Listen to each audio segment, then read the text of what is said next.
Welcome back to Sipping on Stories podcast, everyone. Today we have a truly special guest, someone who has spent nearly 3 decades immersed in the world of holistic healing, exploring the depths of yoga, meditation, and energy work.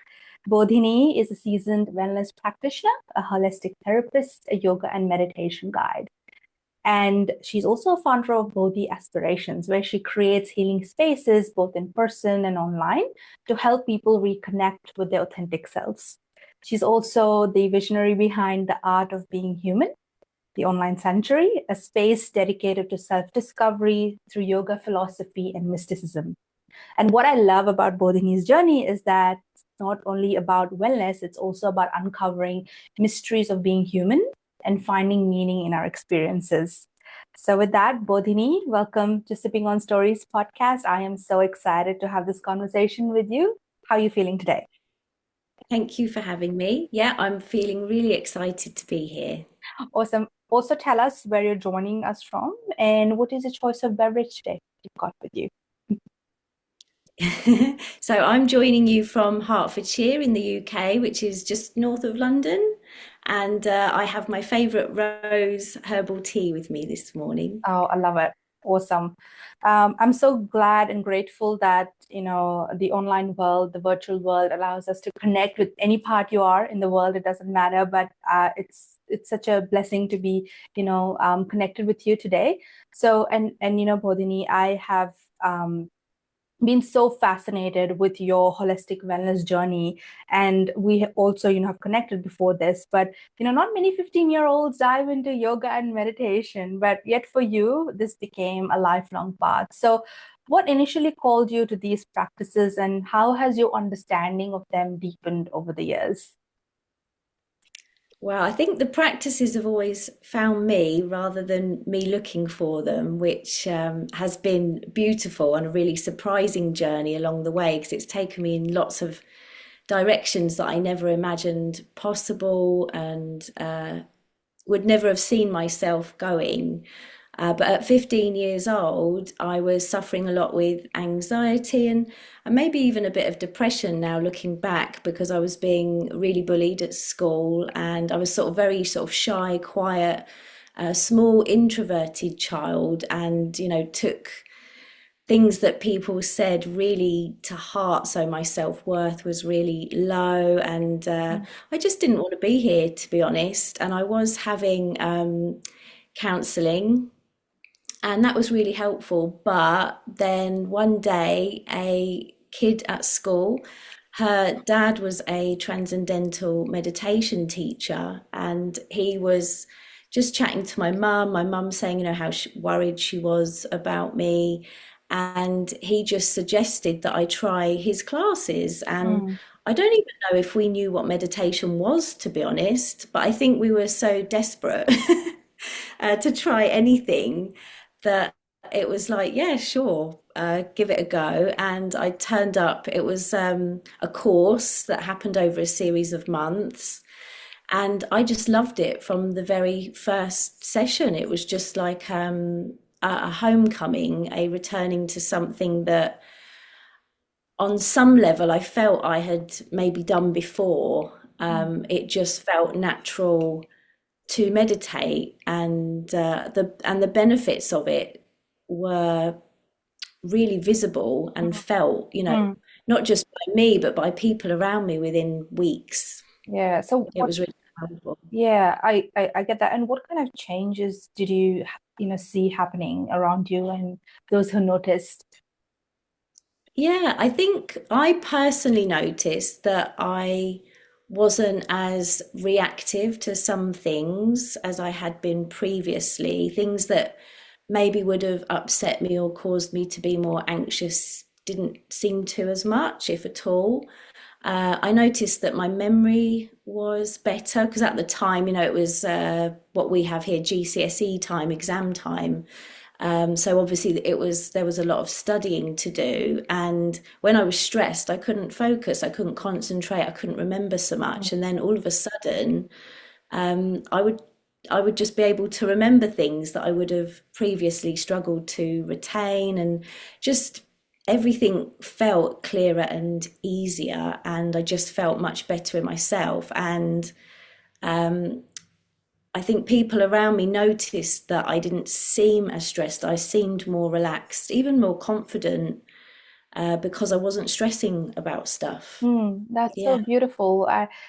These yeah. days people talk about meditation, and I feel like it's being taken very lightly, rather. And I guess when you do sit down with yourself in silence, it can, bring wonders to your life, like you explained. So I think it's very underrated at this point.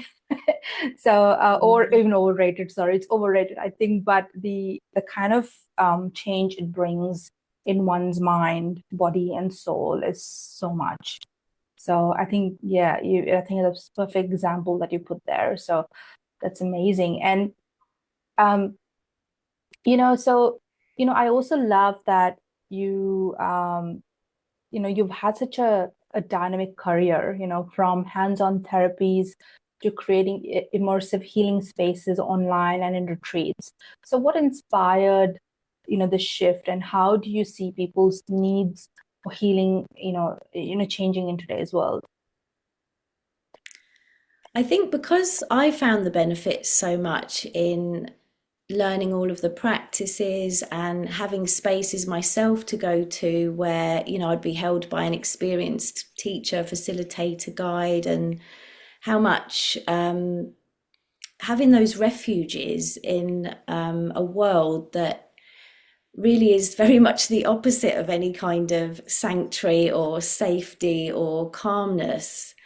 Um, it was just so profoundly helpful that I knew that I wanted to be able to create those spaces for other people.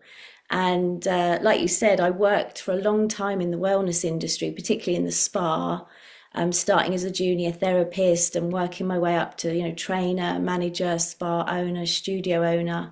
And from the outside, that all looked really great to other people. Mm, I had three premises at one point, a lot of staff, and everyone was like, this wellness business is so beautiful and you're so lucky.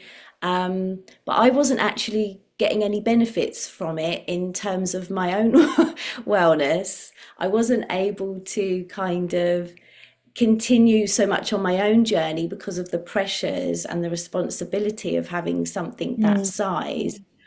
And whilst it was a great space for other people, and we did a lot of wonderful work there, it was also, yeah, very hard on me to be able to maintain the energy levels mm, that I needed to be able to run the business and hold space for people in mm. those kind of retreat settings.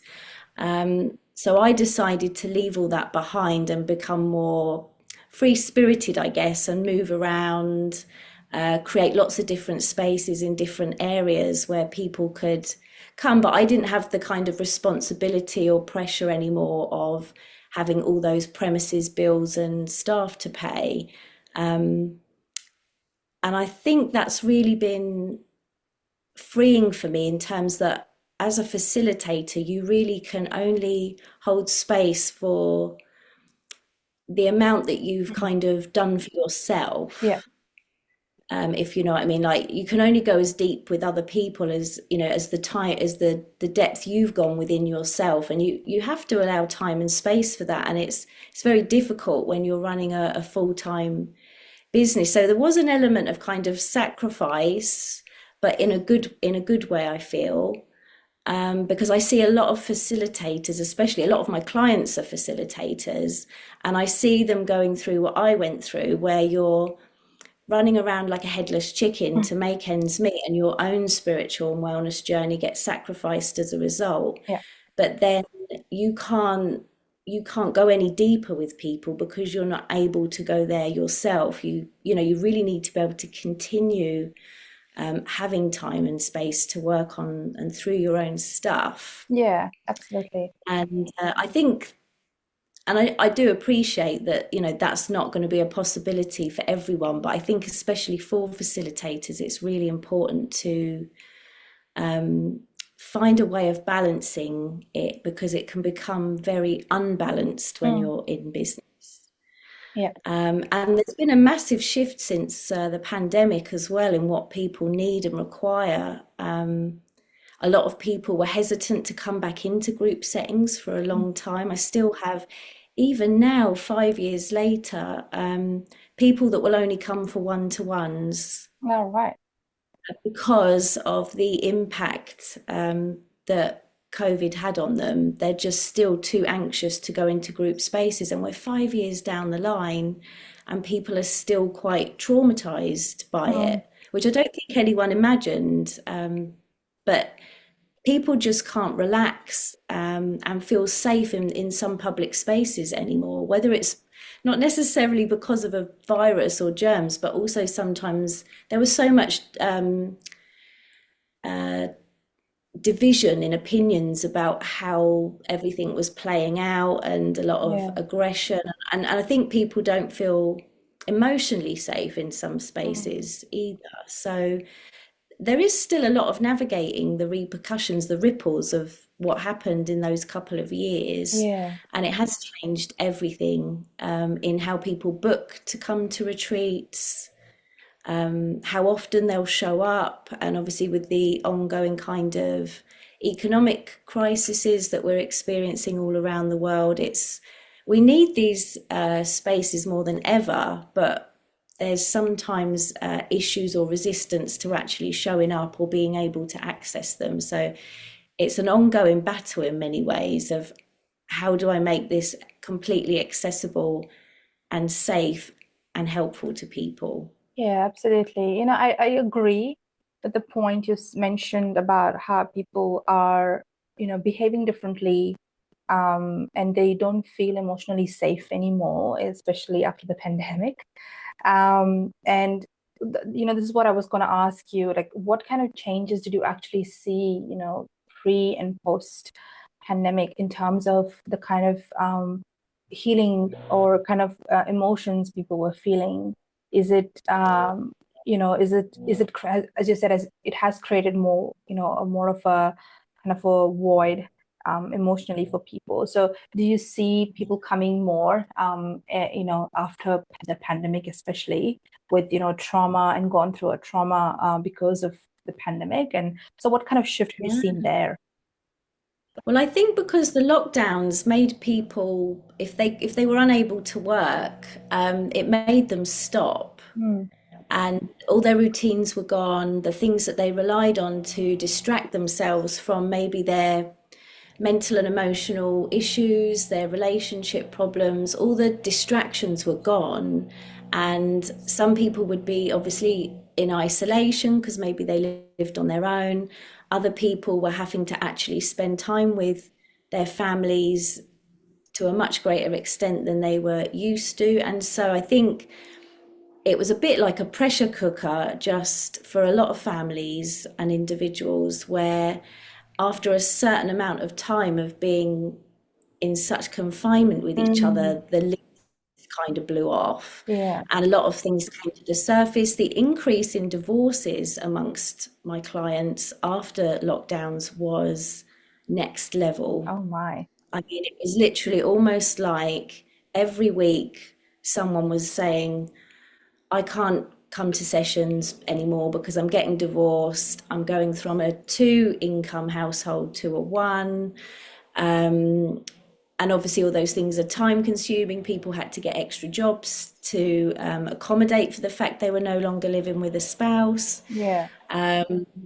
or they had more childcare responsibilities. And yeah, then there was, yeah, all the kinds of like I said, the division between friendship and family groups if people didn't agree on different aspects of what was happening at that time. And there's also been, lots of collective issues since then that people have continued to argue about and have strong opinions about. And I think people are just almost like shaken to the core. Like it's like like our whole world changed, and Yeah. it's not really gone back to what we knew. It's like there's one crisis after another, and people Mm. are just constantly on edge, like what's going to happen next. Yeah. And a lot of people don't feel safe to relax in their bodies. It's like even their bodies have almost become like this place that they don't feel connected to. Mm. And so I notice it takes people a lot longer to relax. And it can almost feel uncomfortable for them because it's become like an alien state of being. Oh, that's so sad. Um, Hmm. it is, yeah, it's really sad. Yeah, and I feel like people are not connected to their soul, if that makes sense. Mm, But there's such a disconnect, I feel, like as though there was just like a wall that was built between your body and your soul. Um, that's what I have, found also. And the division, and I so agree. I know we were diversing a little bit off topic, but I think it's important that we talk about these things. That's yeah. all the podcast is about. And the other thing that came to mind, Bodhini, is that, sometimes people have this kind of perception, or they think, when you go to a healer, or a spiritual master, whatever, we call it, but, they are humans too. They have human ailments that they're going through. They're going through their self-healing as well. So have you come across, or I don't know what your thoughts are on this, that, I have met certain groups of people where they go, look, you can't be a healer, you can't be a spiritual master, and heal somebody when you're actually going through your own healing. I find that a bit absurd, and weird, I think. I'm not sure, I just wanted to get your kind of thoughts on what do you feel about Yeah, it. I think if we waited for all of our healers to be completely healed or our spiritual masters to be completely enlightened, there would literally be hardly any on the earth. There would be virtually a handful, maybe, if Yeah. we were lucky, that we would all be clambering to find. So I think, yeah, I mean, there's always that thing about not running before you walk, not sort of speeding too far ahead with healing others and then putting your own journey sort of Mm, on pause, which sometimes, people they get a bit excited when they start getting into healing work or facilitation. They're so eager to help others that they don't always consider whether they are ready mm, to help or heal people. Um, to the extent that they really need, they might not actually yet be experienced enough because they still need some time on their own path. But yeah, you kind of do the two alongside each other because, yeah, otherwise you would just never do anything. If you were yeah. just waiting to become Mm. this healed, enlightened person, you could just be waiting until you're almost dead or something. So you have to do the best that you can, whilst I think still making sure that you're always doing everything with integrity and being honest about where you are Yeah. on your own journey, not trying to make out that you're further ahead. Yeah. Um, and some people, they do convince themselves that they are further ahead. Um, but the universe always finds a way of slapping us back down and grounding us in reality Yeah, again. absolutely. I was going to say, it's people, I think healers and spiritual masters on this journey were meant to do that work. And I feel like if people feel, look, they haven't healed themselves, so I don't think that person's going to heal me. I feel that's their own judgment coming from their own Yeah. conditioning. So, but yeah, I just wanted to take your kind of, have what's your take on it? I guess you've put it beautifully. So thank you for sharing that. And Bodhini, I also love that you describe, your work as an exploration of the mysteries of the universe and human experience. So, in all your years of study and practice, so what's one insight that completely shifted how you see life? I think that you just have to be able to accept yourself and life how it is, completely and entirely in all its light and dark and all the shades in between. We're so conditioned to just think that all that's good is positive. Mm, And yet there's so much to be learned from sadness and suffering and the the darker aspects of life. yep. It's very much you kind of need to be able to be okay with with living in a paradox, you know, because the universe can be so many things that contradict in, you know, in one go. It is so many contradictions, and often we just try and align ourselves with all the things that are light and positive and good. Mm. And there are times where it's helpful to do that, but as long as we're not bypassing or avoiding, I think where we can, if we can hold space for all that we are and all that life is and that happens on this planet and in the universe, Yep. then without trying to control it or change it necessarily, Just surrendering. yeah, surrendering and trusting is a massive thing that it's hard. They're both really hard, but they help. Mm. And you have to kind of take them in baby steps. You can't, it's very easy to say, I just want to surrender to this completely. But we have so much conditioning and stuff within us that prevents that from happening. And then we can be really hard on ourselves when we don't feel we're embodying whatever we believe, you know, spirituality is, or being good is, or compassionate is. You know, when we make a mistake or slip up, we can Mm. be really hard on ourselves, but it is all just part of the experience, Yeah. the process of being human. And acceptance is massive. Just accept yourself as you are, because we will change. If we're meant to change, we will. The universe will make it so. Yeah. Yeah. As it's you said, it's kind of magical like that. yeah, it's gonna give you a whack and be like, nah, you're going in the wrong direction. Yeah. I Yeah. guess what you pointed out is so true, that we can sometimes be so hard on ourselves. And after all, we're humans, and we need to allow to make certain mistakes, but always learn from them. I think it's a key there, and become Yeah. aware, I guess. So I think you just rightly pointed that out. And you also mentioned conditioning, right? So I think with that, what I want to take this kind of conversation is, one of the core aspects of your work is also, of course, helping people reconnect with their authentic selves. But in a world full of distractions and conditioning, what do you think is the biggest barrier? And if someone listening to this episode feels disconnected right now, what's one simple practice they can start today? I think it starts with making time to be with yourself, for yourself, holding space for yourself in any way, whether it's just for a short period of time each day. Like, I often just like to sit in silence and not even necessarily practice a meditation as such, but just observe how I'm feeling and just be with that and let it be what it is. Let those feelings flow through me.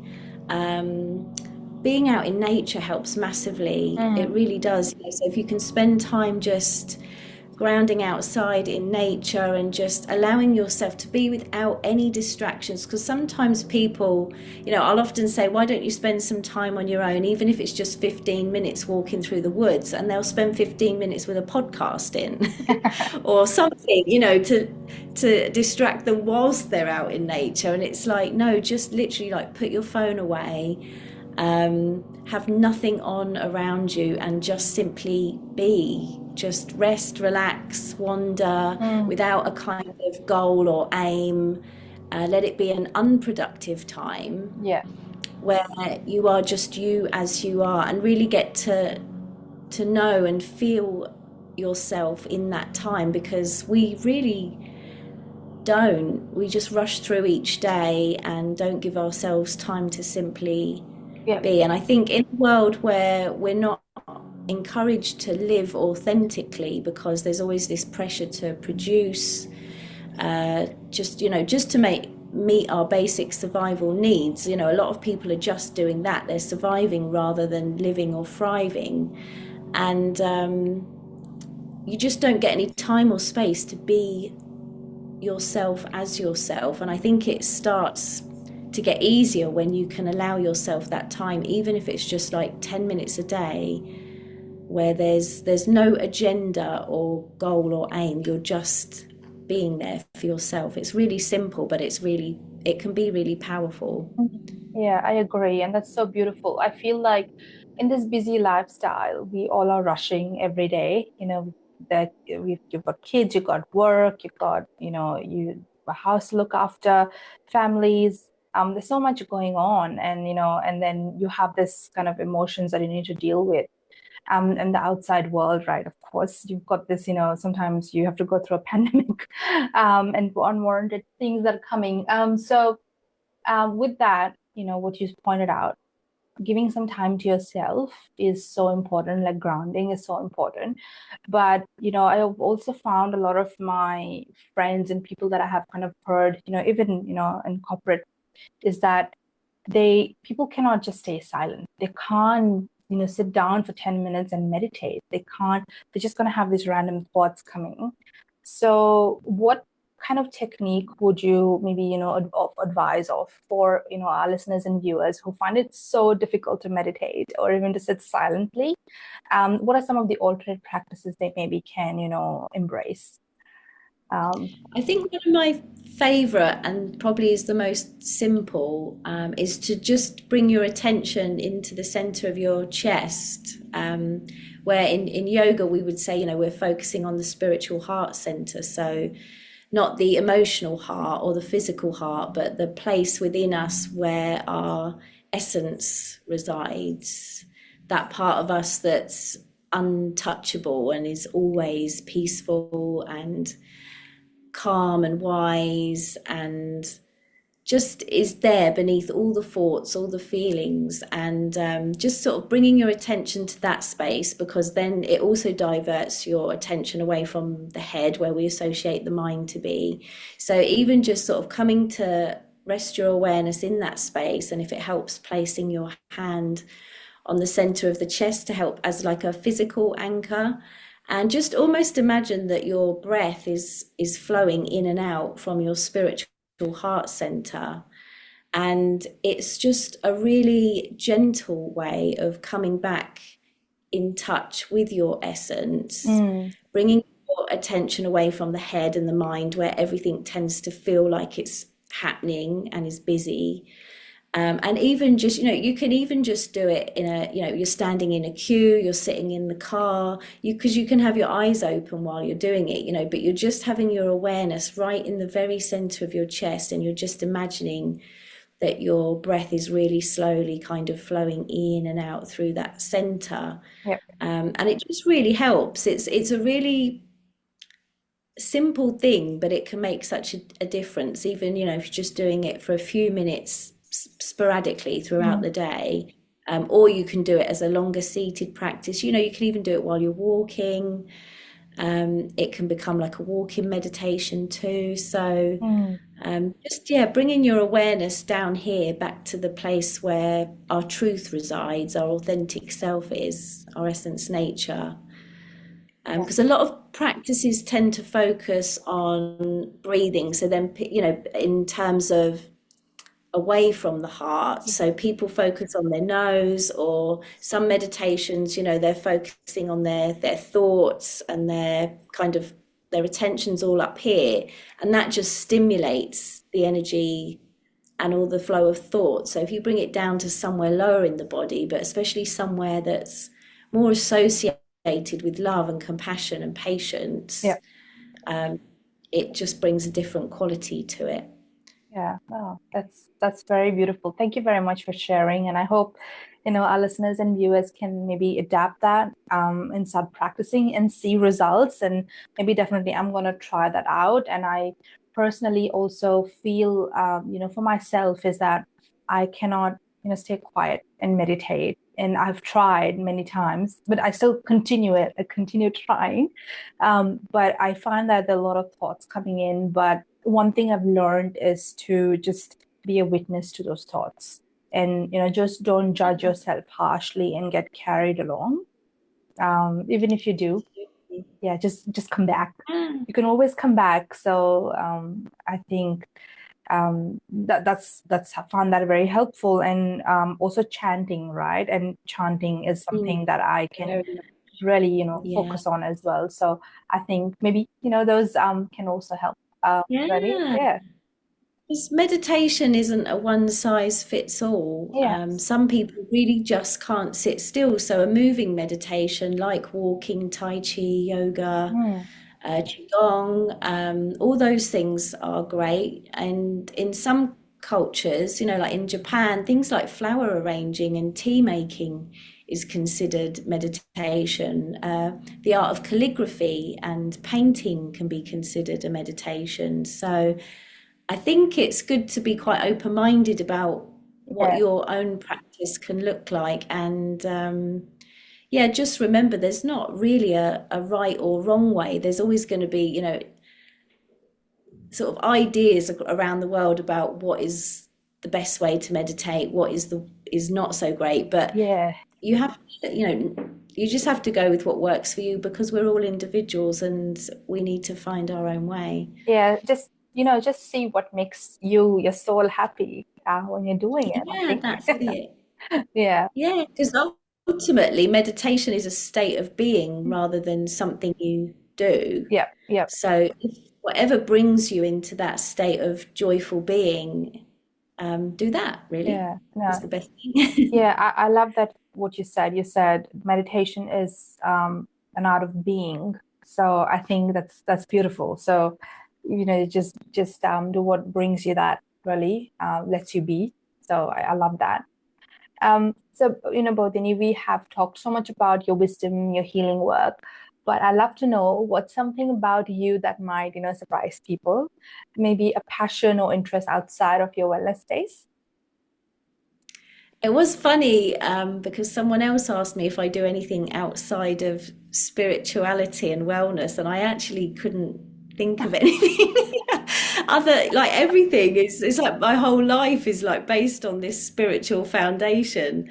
Um, but I spend so much time outdoors and in nature and with animals, but to me that's still a very spiritual, Yeah, uplifting thing to yeah, do. yeah. I have quite a dark sense of humor that would probably surprise people sometimes, but Love that. I Awesome. think I need more hobbies, I think is what I've realized when people ask me this question is that I need to, yeah, get out more. Yeah. I guess, spending time in nature is good. People kind of tend Yeah. to associate that, I went on, I love trekking or hiking, and I guess Yeah. that's something um, just and it's just magical kind of being in different places and just Mm. even being in nature. This is something that I've experienced firsthand as well. So when you were talking about being in the nature, grounding for your your meditation as your meditation practice, and just being so grounded so you connect with your intuition, your higher self. Um, and I cannot agree more, right? And I have spent so much time outdoors, and I actually miss that. And just going on a walk, it just clears out your head so much. You come back feeling refreshed. It can do so much wonder. So I definitely, connect and resonate with what you said. So thank you for sharing that. Um, and Bodhini, with that, we have come to an end to our episode. However, this was such an enlightening conversation. Thank you so much for sharing your, wisdom here on this platform. I'm very, very grateful to you. Um, Thank you for having me. yeah, just before we go, if you have a final message, maybe to the listeners, to the viewers, you can recommend any of your favorite books that people can maybe go and read. But I will obviously, link your details in the description below for our listeners. So if they have felt connected, resonated with everything that you've said, they can connect. So I want to make this a platform where people can connect and meet like-minded people to create, what I like to call it is spread the love. Simply that, just simply that. So, yeah, if you want to leave us with any last message, please go ahead.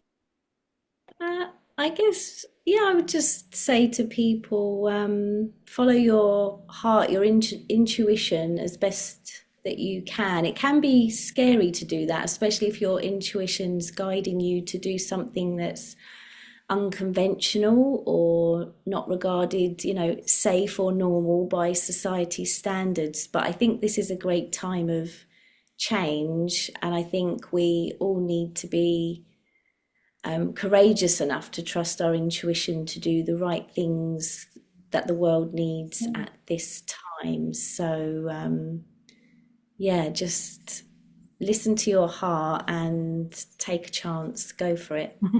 I love it. Awesome. All right. Thank you so much, Bodhini. Thank you for your time. Thank you again for coming on Sipping on Stories podcast. You have a lovely day.